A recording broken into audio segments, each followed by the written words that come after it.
The chaos has reached Putin's wallet, and now Hungary's streets have become the front line. Tens of thousands are marching against what they call a regime of betrayal, shouting one phrase that cuts deep through Europe's silence: Russians, go home. This sudden eruption came right after a European court ruling sent shockwaves across the continent. Sabotaging Russian energy infrastructure is not a crime, but an act of self-defense. That ruling didn't just change the law, it redrew the map of Europe's energy war. Because for the first time, hitting the Druzba pipeline, Russia's last major oil artery into Europe, has become legally defensible. And that single judgment is shaking the foundations of Putin's empire, and the man who has long served as his loudest ally inside the European Union, Hungary's Prime Minister Viktor Orbán.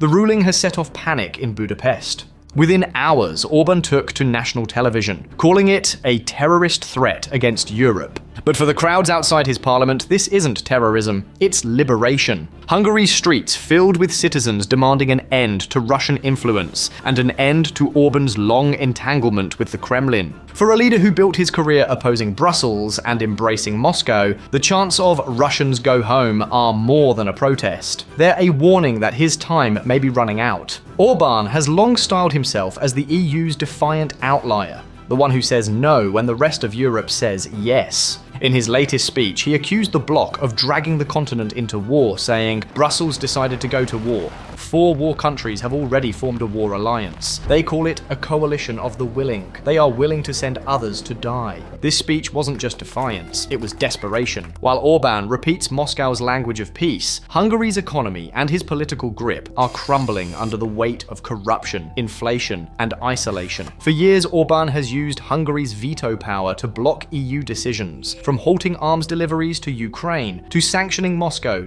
to admitting Kyiv into the European Union. He has refused to cut off Russian gas or stop buying Russian oil, sending billions to Putin's treasury, even after Russian bombs flattened Ukrainian cities. And he has gone further than most European leaders dared. Repeatedly, Orbán blamed Ukraine for Russia's invasion. The EU's response was scathing. Officials compared his logic to blaming Hungarians for the 1956 Soviet invasion, a line that struck a nerve in a country that still bleeds from that memory. Because October 23rd isn't just a date on the calendar, it's the anniversary of Hungary's own rebellion against Soviet rule. And it's no coincidence that the recent anti-Orbán rally was held on that exact day. The 1956 uprising began with students and workers marching through Budapest demanding freedom, the withdrawal of Soviet troops, and the end of one-party rule. For a few brief days, Hungary tasted freedom. Reformist leader Imre Nagy returned as prime minister, abolished the secret police, promised free elections, and declared Hungary's neutrality, pulling the country out of the Soviet-led Warsaw Pact. For Moscow, this was an unforgivable act of rebellion. On November 4th, 1956, Soviet tanks rolled into Budapest. 200,000 troops crushed the uprising.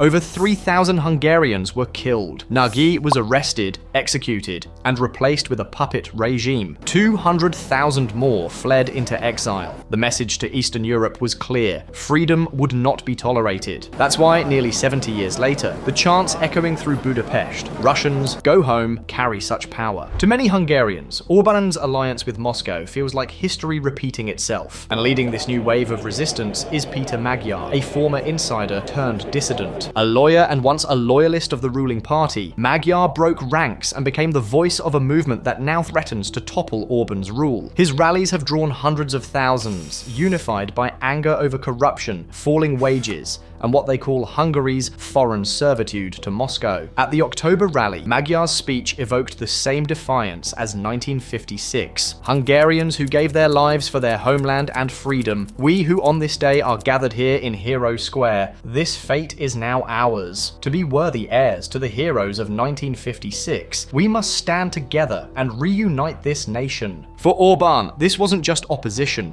it was prophecy. Because the very symbolism he used to legitimize his power peninsula is now being reclaimed to dismantle it. But protests are just one facet of Orbán's crisis. The other is energy, and that's where the new court ruling detonated. Hungary remains one of the last EU countries still dependent on Russian oil, paying tens of billions to Moscow since the war began. Whenever questioned, Orbán's answer is the same: geography. Hungary is a landlocked country, he says. We have pipelines only, so we have to buy oil from the Russians. But that excuse no longer holds, because the EU has offered Hungary multiple routes to replace Russian supply, most notably through Croatia, at similar prices and lower transport costs. The European Commission even guaranteed full replacement capacity. Yet Orbán refused, clinging to Moscow's lifeline. Now, new US sanctions threaten to make that decision catastrophic. Hungary faces secondary sanctions if it keeps buying Russian crude. Orbán's government is already lobbying Washington for exemptions, hoping to convince US officials that Hungary deserves special treatment. But even American diplomats are signaling patience is running out. The US ambassador to NATO said this week, Hungary, unlike many of its neighbors, has not made any active steps to wean itself off Russian oil and gas. That pipeline is most likely to be shut off in the coming years. And that warning isn't hypothetical. Because even if Hungary wanted to keep buying Russian oil, soon it may not be able to. The key lies in the Druzba pipeline, the same one now under legal scrutiny. To understand why this is so explosive, we have to rewind to 2022, when someone whose identity is still unconfirmed blew up the Nord Stream 1 and 2 pipelines carrying Russian gas to Germany. Last month, German prosecutors issued an arrest warrant for a Ukrainian citizen living in Poland, alleging he was part of a 7-person team behind the sabotage. Berlin requested his extradition. But Poland's courts refused, and their reasoning changed everything. The Polish judge ruled that if the act was part of a military operation by Ukraine against Russia, then it wasn't a crime, it was self-defense. In the judge's own words, if it were Ukraine and its special forces that organized an armed mission to destroy the enemy's pipelines, then those actions were not unlawful. On the contrary, they were justified, rational, and fair. The court didn't declare the suspect guilty of carrying out the attack. It declared that, even if he had, it would have been lawful under wartime conditions. Polish prosecutors accepted the decision and declined to appeal. Poland's Deputy Prime Minister Radosław Sikorski explained it bluntly. When a foreign aggressor is bombing your country, you may legitimately strike back by sabotaging the aggressor's ability to finance the war. It's called self-defense. His words went viral across Europe, and in a later interview, he didn't stop there. Putin thought he'd take Kyiv in 3 days. He's already lost 1 million dead and wounded. Russia has lost every colonial war it ever fought: the Crimean War, the Russo-Japanese War, Afghanistan, and the Cold War. In every case, reforms only came after a lost war. Losing this one would be good, not just for Ukraine, but for Russia. Then, Poland's Prime Minister added a line that could define this entire chapter of Europe's modern history. The problem with Nord Stream is not that it was blown up.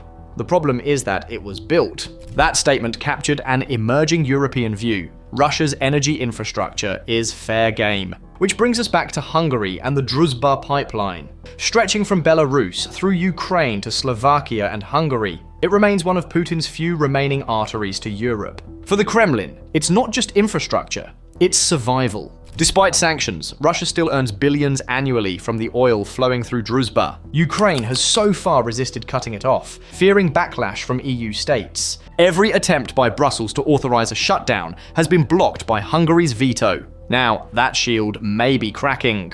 Because under the logic of Poland's court ruling, Ukraine or allied operatives could lawfully strike Russian-owned sections of that pipeline. And that possibility terrifies Budapest. Hungary's foreign minister quickly lashed out online after Poland's verdict, writing, "Scandalous. According to Poland, if you don't like Europe's infrastructure, you can just blow it up."